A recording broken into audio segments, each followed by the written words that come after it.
I wanted to maybe give you, let's say, a more positive or a positive look on technology. The way we hear normally about artificial intelligence is always firsthand in the Terminator robots. Artificial intelligence will kill us, and Facebook is stealing our data, and they will use it against us, and so on. But AI is already here, is used for many, many positive things, but there are a lot of questions and a lot of things coming up that we have to think about that. And I wanted to give you that introduction in this talk today, When Monkeys Teach Monkeys. So let's just dive in, and I hope you all can see the screen. Yep. So I wanted to, because the book title is about monkeys, I wanted to talk about monkeys and who does not love monkeys. So let's get started into that. So in Japan, there's called macaques. This is a type of primate that is probably approximately a meter tall, for 3 feet. And they tend to, Japanese scientists have been studying them now for almost 70 years. And one day they gave them sweet potatoes. And normally you take the potato, wipe off the dust, and then put it in the mouth and nibble on that. But one young female monkey noticed when she can take the sweet potato and dump it into some water, it's washed. She doesn't have this problem with soil in her teeth. So she did that. And within a few years, the majority, 80% of the macaque colony did the same. They washed the potato. Now, a little bit later, she realized if I can actually dump it into seawater each time I took a bite, it's salty, right? It's like fries with salt. And again, the other macaques in the colony noticed that, and within a few years, 80% of the other macaques also dumped it, preferably into seawater. Let's take a look at that video.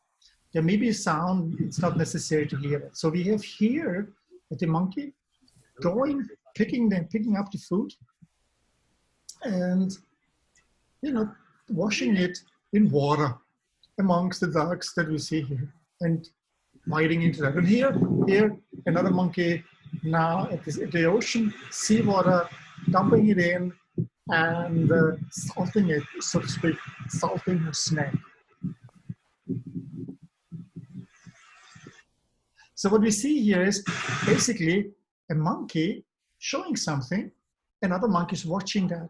We've heard it about chimpanzees the same. You may have seen documentaries, National Geographic and other animal shows and documentaries where they're going to a termite hill and then taking a stick and poking it into this termite hill and then using a thin grass halm and then putting it in, and then the angry termites are biting into this grass halm, and she can pull it out and then eat it with her mouth.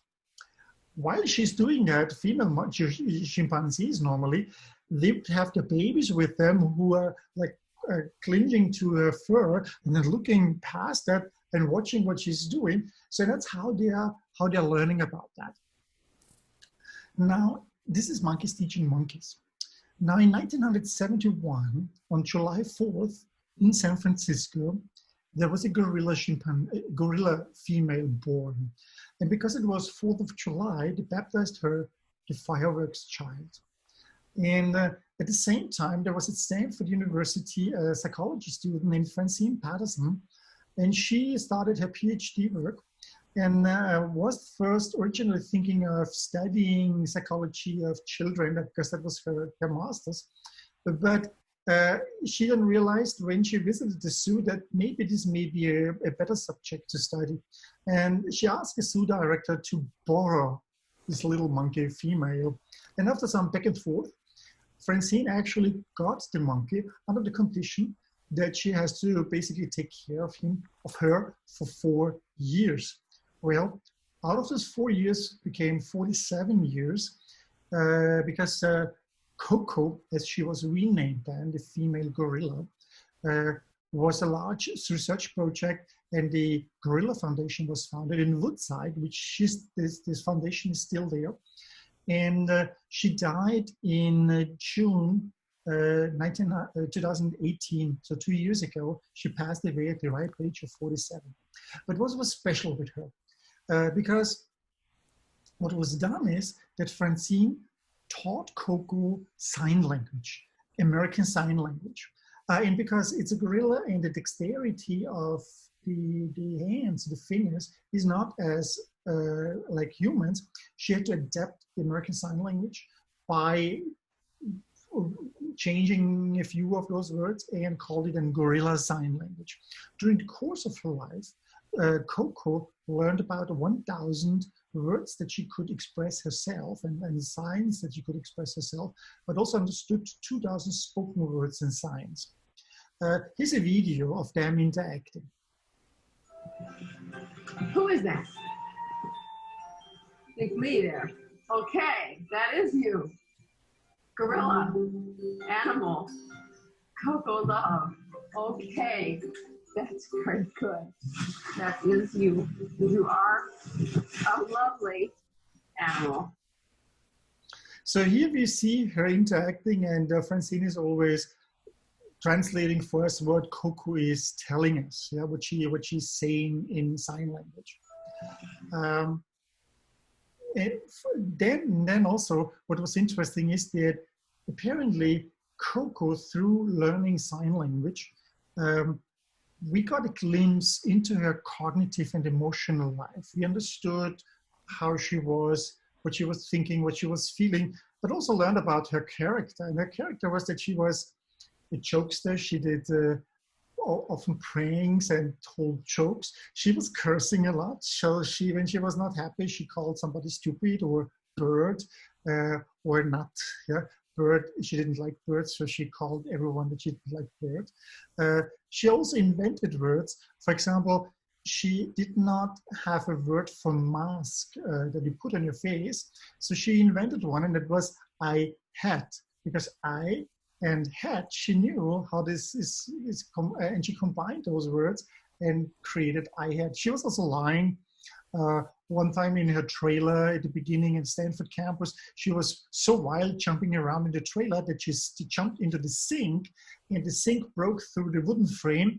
And when Francine then came and asked her what had happened here, she pointed to the assistant, Katie, and pointed and said, Katie was it.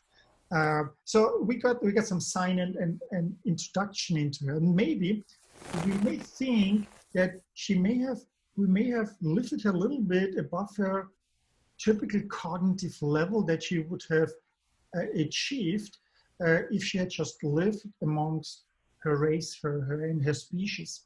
At least she was able to learn a tool to communicate with us and learn about our world as well. So this is kind of, we took her under the wing, humans took her under the wing and taught her and lifted her cognitive abilities or knowledge about the world up. So basically humans teaching monkeys. So that brings us to humans. And one of the large questions always is actually making us different from other species, animals, plants, etc. What is typically completely unique for humans? And over time, we thought empathy is one of them. Yeah? Empathy could be how to feel like others are feeling. But as it turns out, this is not completely true, because we realized that some humans have no empathy with others, and some animals actually show empathy. What else than empathy is that dogs show? Yep. So we are already here at very wobbly grounds if you say empathy is the thing that distinguishes us from animals. Now, tool use was another one, that we are the only species that knows how to use tools. Well, guess what? In the 1950s, 1960s, Jane Goodall saw with chimpanzees how they use sticks to poke into a termite hill. So they were using tools, and in the meantime, we know quite of a number of species that are using tools, including fish, including birds, to come to their projected target goal that they put in for themselves. Now, consciousness. Consciousness, when we come to that a little bit later, may also be something that said, well, if you look at consciousness, consciousness is something that we are being basically able to reflect and be aware of our environment, but also in our inner thought process, inner feelings, inner whatever is there, what's going on, reflect about ourselves and express that. Now, that is a definition that actually created a lot of problems, because until the 1980s, babies were not considered to be conscious beings according to that definition, because they couldn't talk, right? So if you cannot talk, you cannot express your consciousness, so you're not conscious, which also means that you don't need to narcotize, put anesthesia on them if you do surgery. And that was actually the case in the US until the 1980s, that surgery on babies was done without anesthesia. The basically baby cries or the screaming that the babies had was considered just reflection of reflexes of muscles and nerves that were there. Until a mother finally got it to the Congress, and the Congress then passed a law that basically makes it mandatory to have babies, to use anesthesia on babies. With animals, it's the same. We would not basically give them or admit that they are conscious. Dog, when I kick a dog, it is, I'm not kicking dogs. I don't have dogs. I'm not kicking them. Don't worry about that. But if I were to kick a dog, they would have said, well, this is just a reaction of the nervous system and of the reflexes, but the dog is not aware. The dog doesn't feel pain here, which of course is completely nonsense. So that means when we think about consciousness now, we are probably not the only one conscious. There are a lot of other species conscious. We even today are of the opinion that plants may be conscious, and maybe even things that may be conscious. So we are, but unfortunately with consciousness, we are here today at a stage of understanding it, which means we don't understand it really. We cannot measure it. We have no metrics of how to understand if something is conscious or not, or if a machine could be conscious. It's probably a situation like 200 years ago with electricity. We didn't really know what electricity is, how it works. We knew it is here. We don't know how to measure it and how to exploit it. 200 years later, we absolutely know how to use it, how to exploit it, how to tax it, how to measure it, or to do all these great things. And with consciousness, we're probably at the stage 200 years ago as we were with electricity. Well, another one where I said this is making humans unique is language. Well, there are a lot of people who have no language. If you're unconscious, you cannot talk. Sometimes you cannot talk because you have no voice. You're mute. Yeah.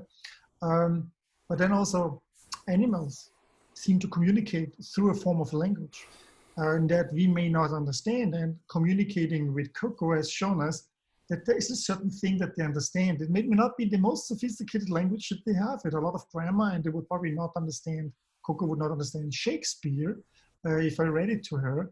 But apparently there is something like that. Machines could have language. Can they develop language? And we will come later to that again.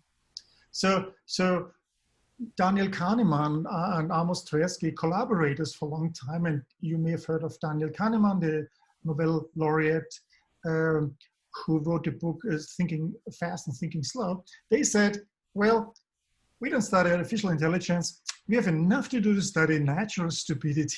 So those both were behavioralists looking at how humans behave. Now, we talked about monkeys, we talked about humans. Let's go now to machines. And one of the first things that when we talk about artificial intelligence is what actually is intelligent, and when is a machine intelligent? And the problem is that we have not really a good definition and understanding of intelligence itself. It's like with consciousness. We don't have a definition, we cannot measure that.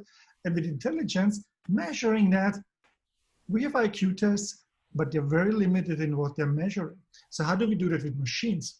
So one of the first things in regards to machine that came up was Alan Turing with the Turing test. And you're probably all very familiar with that. He learned it basically from the imitation game. The imitation game was a party game in the 40s where at a party, basically you took a man and a woman and then put them into separate rooms. And then they communicated by moving written paper notes to the audience under the door. And both pretended to be women. First one was a woman and the other one was a man, but he pretended also to be a woman. And the party guests have not seen who went into which room. They had to figure out, according to the notes, who is the woman and who is the fake woman, so to speak. And he said, well, can we not take that and have basically a machine and a human communicate through a keyboard with you, no voice, no sound, just text that comes in there. And the human judge is sitting in front of the keyboard and communicating with that other and has to figure out, is this a machine that I'm talking to or is this a human that I'm talking to? And so far, we have not yet solved that. So machines have not won the Turing test yet. But there's a problem with this Turing test. The Turing test is basically relying on tricking a human judge. And human judges are people that are pulled from different professions. And every year, every 2 years, they're doing that. But you have always different people, different type of people. And sometimes it's very easy to fool somebody and sometimes not. And then sometimes when we look at that exactly, actually, we're teaching here a machine to cheat us. And it's not completely clear if we actually really want that, right? So when we look at intelligence, we had the opinion up to the 80s that a machine is then intelligent when she's able to win in chess, and not just against anyone in chess, but against the world champion in chess. Well, in 1997, Deep Blue, the IBM computer, won famously, and you all know that, against Garry Kasparov. And people said, well, that's not intelligent because we know exactly how the machine works because it does brute force. It just calculates millions of moves ahead of time. It's much faster, has a large database, and that's not a human. That's not a human type of intelligence. It's just a very narrow, limited type of intelligence. It's not intelligent at all. It's just algorithms that we have there. But because there's another game that may be very different, where you need real intelligence. We can call a machine then intelligent if it wins against the Go champion. Because if you look at it, chess is actually a rather simple game. Yeah, it has a few types of moves, a few types of figure, but the longer I play, the fewer figures I have on the chessboard. That means the simpler it becomes, the easier it becomes for the computer to do this brute force calculations. While Go is different, right? You are adding stones with every move. So with every move that you do, it becomes more complex. And apparently there is a number of moves that it can be done with these stones that is larger than the number of atoms in the universe. So there's no way a machine can do brute force calculation. It has to be smarter, it has to be intelligent, it has to have something that we call intuition, right? And guess what? In 2016, AlphaGo, Google's machine, won against Lee Sedol from Korea, the world champion, with 4-1, 4-1. And in the second game was a move, the number 37, and you may have all heard about that, where the machine did something totally unexpected. It made a move that humans would never make, where a human player doing that, this would be considered a rookie mistake.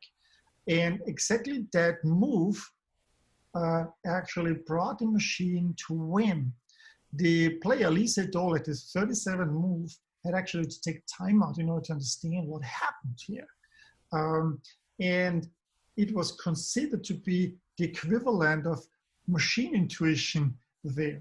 Now, once the machine won, people said, oh, no. This is not intelligence. We know how this works. This is a neural network and the statistical probabilities and Bayesian networks and whatever is happening here, but this is not intelligence, right? And you see, once a machine hits that bar of intelligence, we're just keeping moving it up and up and redefining what intelligence is.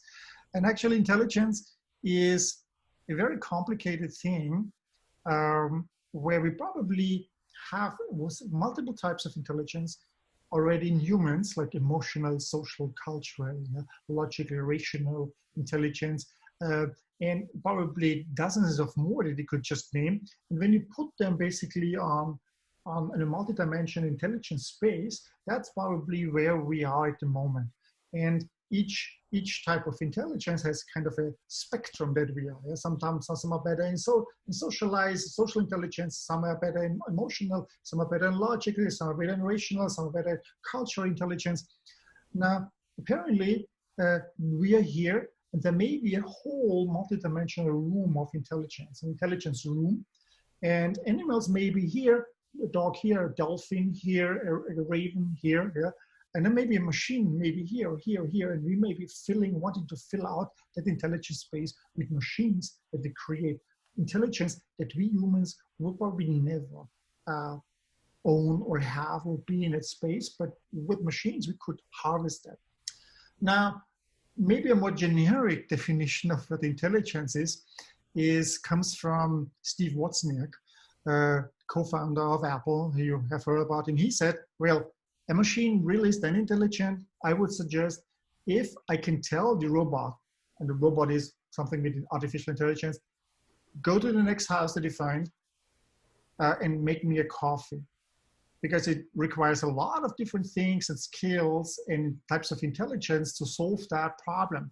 And it means finding a house, getting into the house, opening the door, finding the kitchen, finding the coffee maker, finding the capsules or the grains, making the coffee, filtering it, putting in the water, turning on the machine, foaming the milk, putting in sugar, serving it on a tray, and maybe like in Paris or in Vienna, where I'm from, you need the robot to be very unfriendly, because this is what a cafe waiter always does. They are very unfriendly, so you have to do that as well.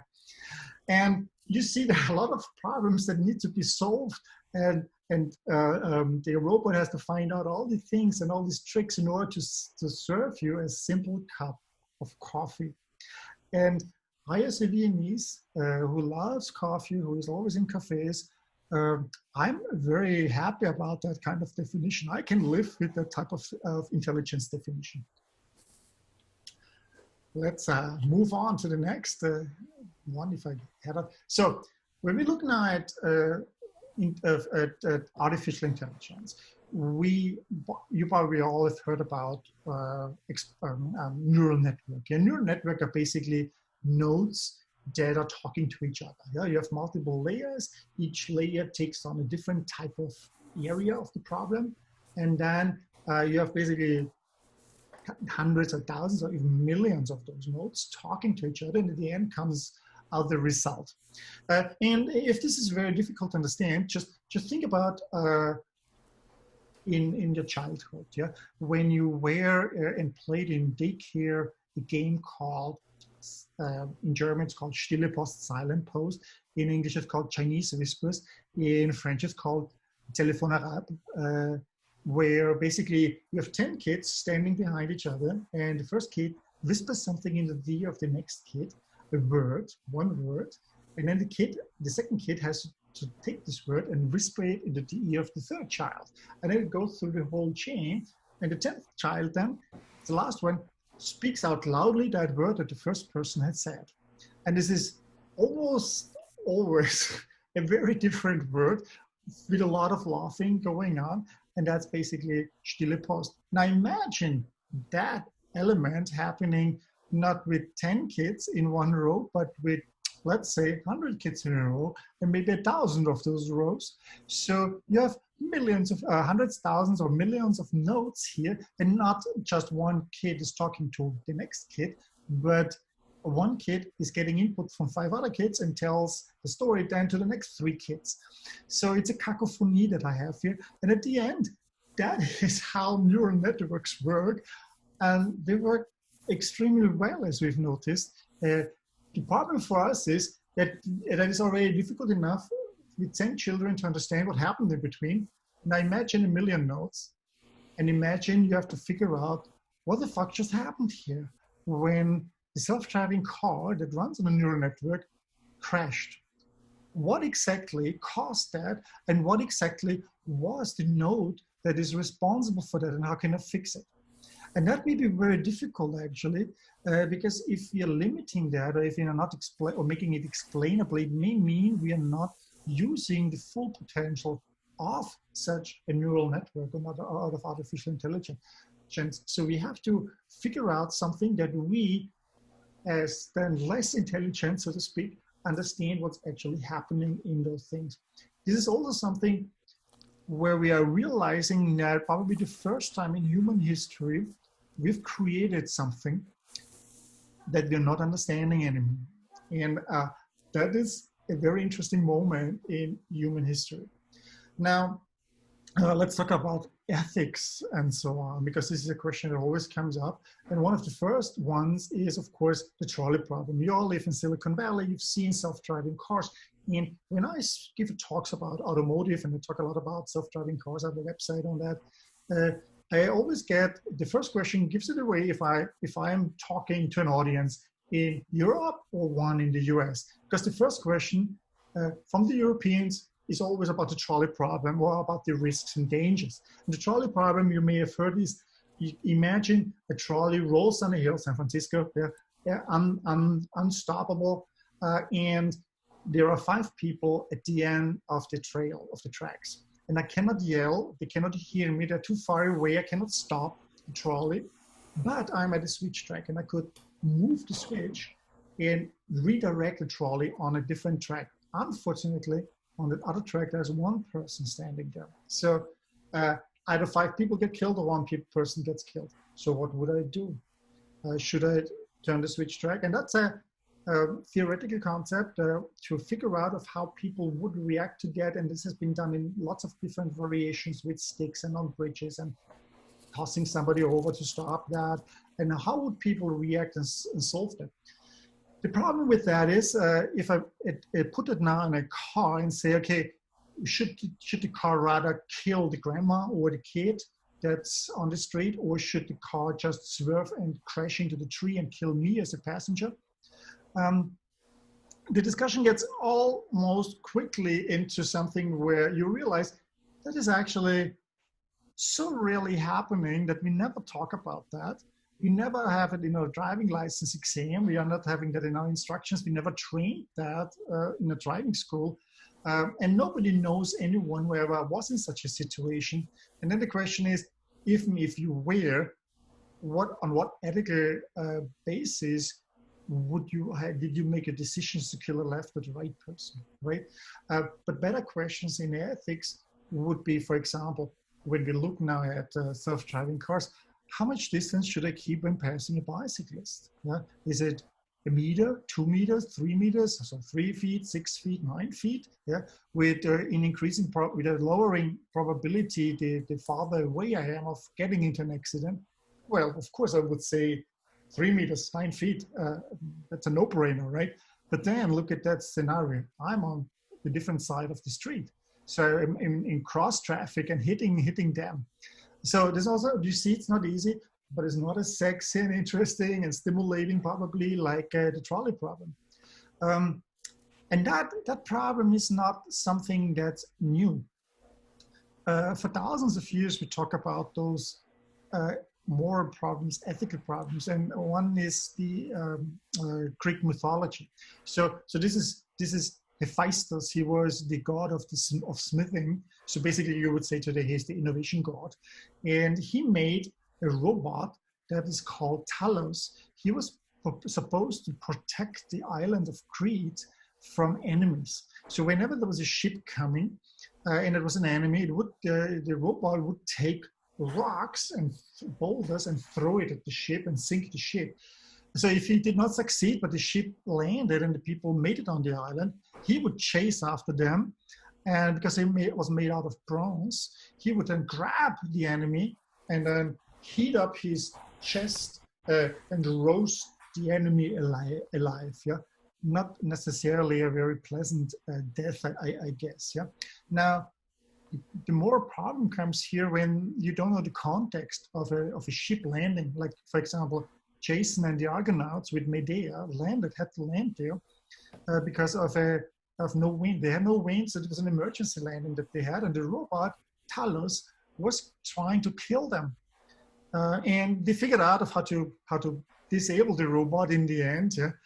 But you see these more problems coming up in medieval tales. They're coming up around the world, in India, in China, in European, and even in Native American and Aztec animal stories. You find those kind of dilemmas, moral dilemmas. And then, of course, we have a larger problem, and one of them we're just experiencing, going through with the riots and the protests, is bias based on gender, biases based on race, etc. And here's one example. So, for example, the soap dispenser would hand a white person the soap, but a person black color, the soap dispenser would not recognize that there's a hand on there. So this person has to take a napkin that is white to get soap. And that is something where it becomes really, really important in artificial intelligence to have an AI curator, the person who uses the training data, who creates the training data for these machines, to bring that in and consider this.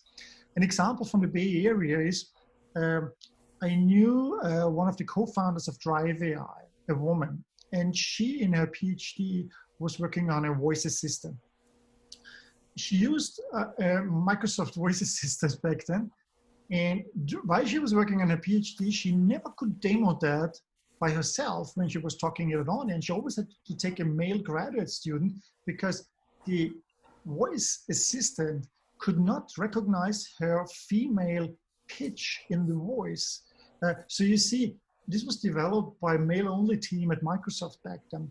And these are the things that we have to be aware of, and it becomes very important because it can bring real disadvantages to minorities, to certain demographics that we don't want to have. Which brings us now to, what about now machines and humans, and could machines take over certain things? Now let's take a look at empathy. And I mentioned already, empathy is this skill of being able to feel and understand the emotions of another person. Now, back then in the 1980s, I was a teenager and I owned a Commodore 64. I co-owned that with my brother, who's a year younger than I am. And we had all this, cracked software, this pirated copied software. And one day we got one that was called Liza. And we realized, oh, it's like a psychiatry program. Yeah? So let's take a look at it. Yeah? And so you see here one of these dialogues that this machine does. It comes basically, when you analyze the source code, it comes at about 100 pre-configured sentences. And what it would do is it would take your response, dissect it, and then take objects out there and reformulate one of its 100 sentences. So Joseph Weizenbaum, who designed that in 1966, wanted to demonstrate with that machines cannot replace humans. So he created that to demonstrate that is a psychotherapist that you can use. Now, to his astonishment and shock, people felt better understood by the software than by a real human. Test subjects that he had, and his own assistant, she asked him if she could spend half an hour alone with the machine talking to it. Yeah, that's how they felt about that. So if I hear now, my wife is a doctor, so I know a lot of other doctors in this family, and in their basically friends. They always would give you the argument that a machine can never replace a human doctor. People will always want to talk to human doctors. Well, here's an example where this is already put under question if this is really the case. And there are modern cases as well where we see that patients are actually better served with a machine to explain certain things than with a nurse or with a doctor.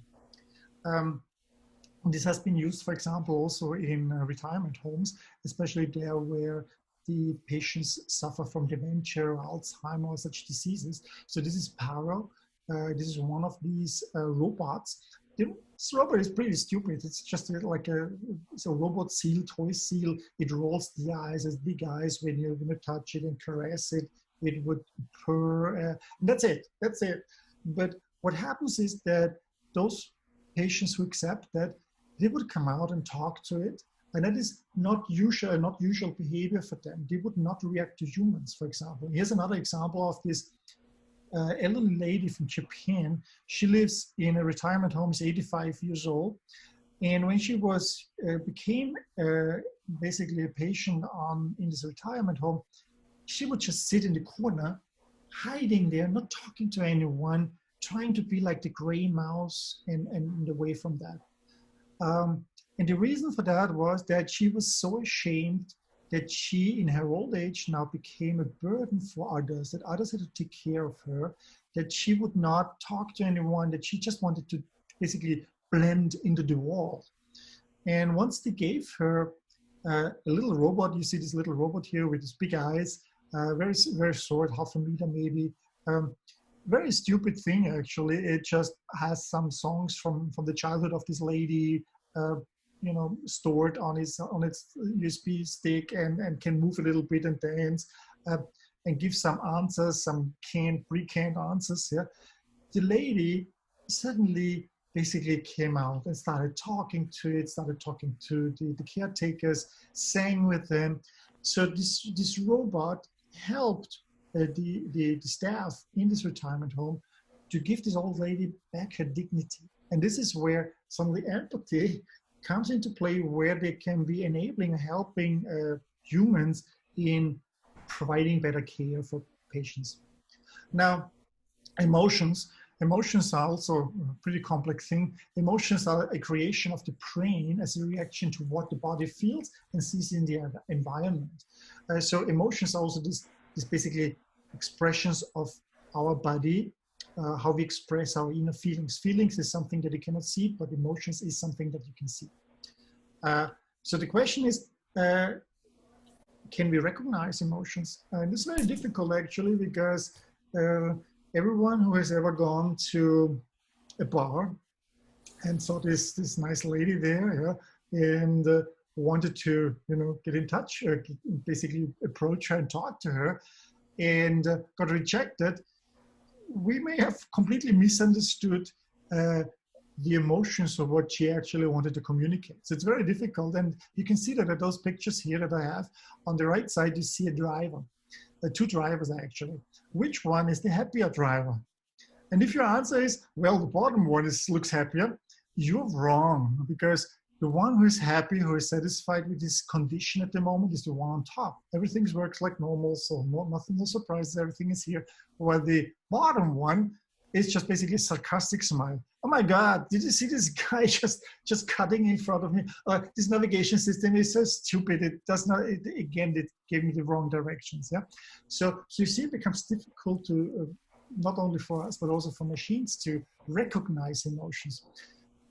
Do we need to give machines emotions, that machines show emotions? I show you a video here from Cosmo, a little robot that has a very strong personality.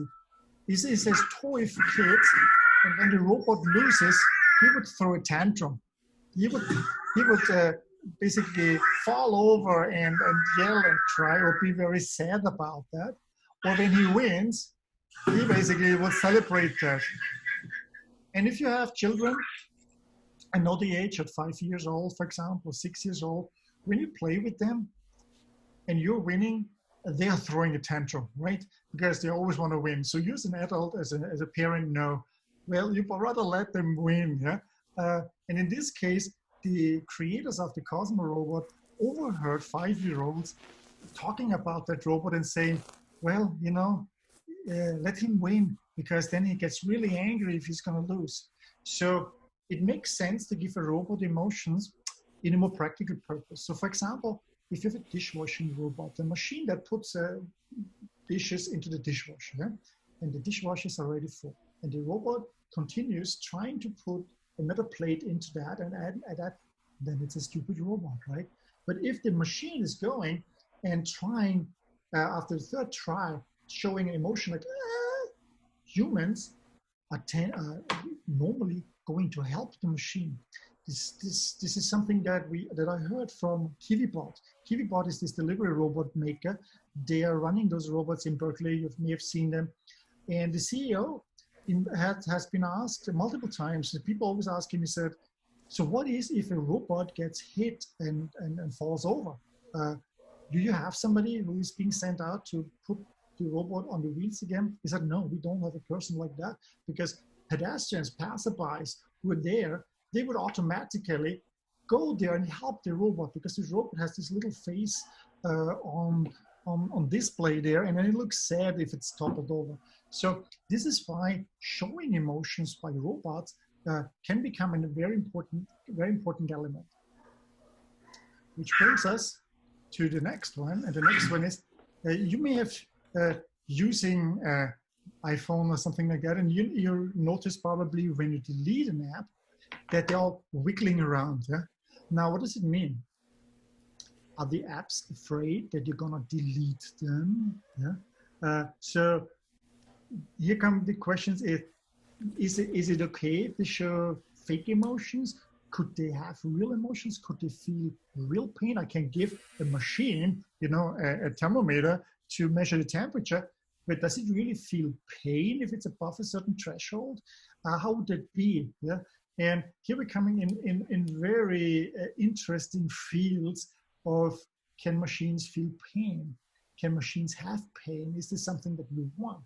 What about consciousness? How does consciousness happen and appear? Is it a certain number of nodes, of brain nodes that you need in order to get the machine, the brain start becoming conscious? Could be a thing conscious, and the machine, does it need a certain number of trillions of nodes in a neural network, and then it's automatically conscious? So consciousness is, in the broadest sense, the experience of mental states and processes. And let's take a look at what this actually could mean. And you've seen that the movie Back to the Future. We know when we talk about that, hello, is there somebody at home? Yeah? And pointing to your brain, then we know, is this person conscious or not? And for us, it's always, what is consciousness really? Is it something emergent? Is it something that we can create? Is it something that gets created automatically? And so on. So very tough questions, a very interesting field. I looked into a lot of these materials. There are tons of different aspects, tons of different theories and approaches to that. And the first examples of where to try to measure that or create measurable tools for that. We come from consciousness to creativity. Well, I have a lot of friends also who are creative, fashion designers and painters, and they tell you, well, you can never be creative. Machine can never be creative and do these kind of things. I play an instrument myself, yeah. So a machine could not be creative. Well, you may have heard about this machine that's called artificial intelligence virtual artist, creating entire symphonies that are being performed by humans. There are jazz music systems based on artificial intelligence that are so interesting for jazz musicians that they're using them to practice. You can use them in video games and so on. While most of the music is probably not really what we expect today, yeah, you can already see the potential of that thing that's happening here. Which brings us to paintings. And here we're coming back to the Bay Area. You may have seen Deep Dream by Google again. That comes in the psychedelic forms of art. And there's a lot of artists actually, a lot of other people actually experimenting with that. And there are diverging opinions about is this an original art? Is the machine the creator? Is the human behind the machine the creator? And even at such an early stage, I would say, we can already see the huge potential of where we are going and what creativity is. Movie scripts, the same. There's an entire movie.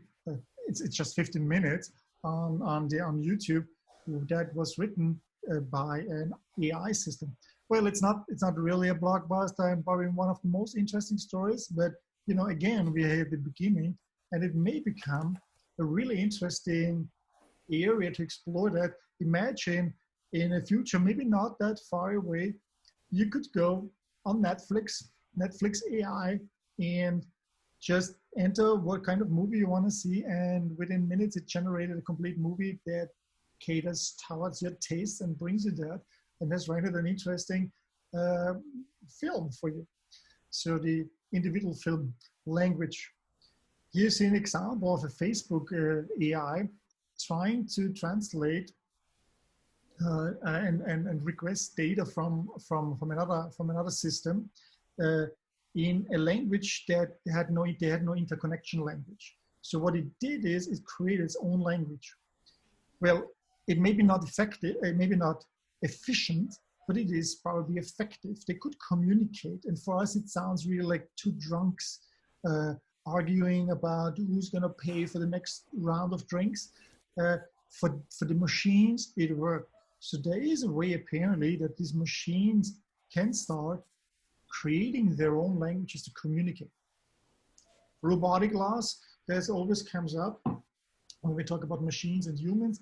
And you know, Isaac Asimov, the 3 laws of robotic laws, with the 0th law as well.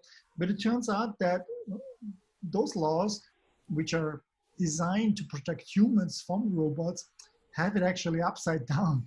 We should actually create laws that protect robots from humans. And I'll show you a video, because this is a video of some information robots that are running around in shopping malls in Japan. And as it turns out, that little humanoids known as children tend to abuse and block them and destroy them. So you see here some videos from such a shopping mall where the kids are blocking the way, tapping on it, banging it, yeah, dancing around it, as you can see.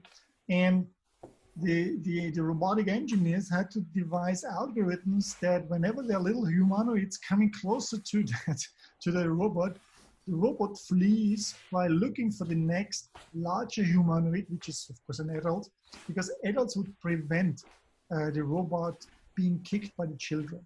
So we need actually robotic laws that save robots from humans. Which brings us to the last few slides, and that goes down into a larger story about immortality and so on. And you may have heard about Neuralink from Elon Musk, who wants to plant in the first AI chips into brains. Could we then also go ahead and upload our brain and our consciousness and whatever we have on memories onto such a machine and live maybe longer? Is this something we want to wish for? And there are tons of films and stories about that. What about now having an AI that's catering towards you and exactly like that? For example, a robot teacher. You remember, we taught a monkey, we took them under the wings and taught them. When I give a talk like this, when I write a book, it's basically monkeys teaching monkeys. Yeah, no, we are basically teaching within our own species. But imagine now a system where we have a robotic teacher, a robot that takes individually helps us and teaches us in the way we want to learn, in the speed we want to, in the style we prefer, and maybe do that all our life, our entire life. It may be already helpful for people like us living in the Bay Area, kids going here, having access to the best school systems and teachers. But still, we have 20 children in a class with one teacher, and the teacher is going in one speed, and the not everyone is learning the same way, right, and the same speed. Now imagine an even worse situation in Somalia or Afghanistan, where the kids have not access to good teaching systems and teachers. What actually could be the cognitive potential that we could access by having individual AI bots, teachers that basically become our companions, our teachers, and know us very well and help us develop our full potential, independent of where you live. And that's kind of this future. So you have a machine that's more intelligence than us. We are thinking, people are always talking about AGI, super intelligence, artificial general intelligence. But what does it mean if we have suddenly such a machine that's smarter than us? Are we then better than God because God created us, or some higher being that brought us into the world? And did God fail because he created something less intelligent than we did? Are we in return gods ourselves? Well, I don't think so really, right? Or maybe robots taking over and becoming our gods, our overlords. Well, this here is actually a robot that gives blessings that was tested by a German church, Protestant church in Hamburg. It was called Bless You Too, and gave blessings in 15 different languages. So you see also for religion, suddenly this becomes an interesting challenge to think about that thing. Now, when we think of machines, Picasso said once, what's a computer good for? A computer is only good for giving us answers. Yeah? And in times of Google, an answer costs a cent or even nothing for us. Yeah? But the real thing is not giving answers, but asking the good questions, asking the beautiful questions. And the beautiful question is not where we're going for dinner or for lunch afterwards, but like a question that Albert Einstein asked, how would it look like if I were riding on a beam of light? Yeah? And such a beautiful question is something that normally cannot answer it immediately. It may have not an answer, but it creates new disciplines, sparks new interests, sparks tons of new questions. Is at the fringe of the unknown and the known, and basically occupies the best minds of the world. And 100 years after he asked that question, we're still basically trying to answer that question. We have better understanding, but we create tons of more questions, and thousands of scientists are trying to solve that as we know. And the thing is, can a machine... Hello. I'm almost done. I'm almost done, Robert. Can a machine ask such a beautiful question or not? And this may be actually the last thing a machine ever learns, and this may be actually the only reason why we humans are in existence. So I wanted to go to just the last 2 slides and I'll be done. My books, if you want to know more, I have one of the books is in English, The Last Driver's License Holder. The others are in German also. I have websites on that. Most of that stuff is also in English, so I normally have, and even in French, I have English. The newest stuff is always in German, English, and French. And if you want to get in touch with me, here's my contact information. I'm, of course, on LinkedIn and everywhere. So feel free to reach out, and I open the floor for questions.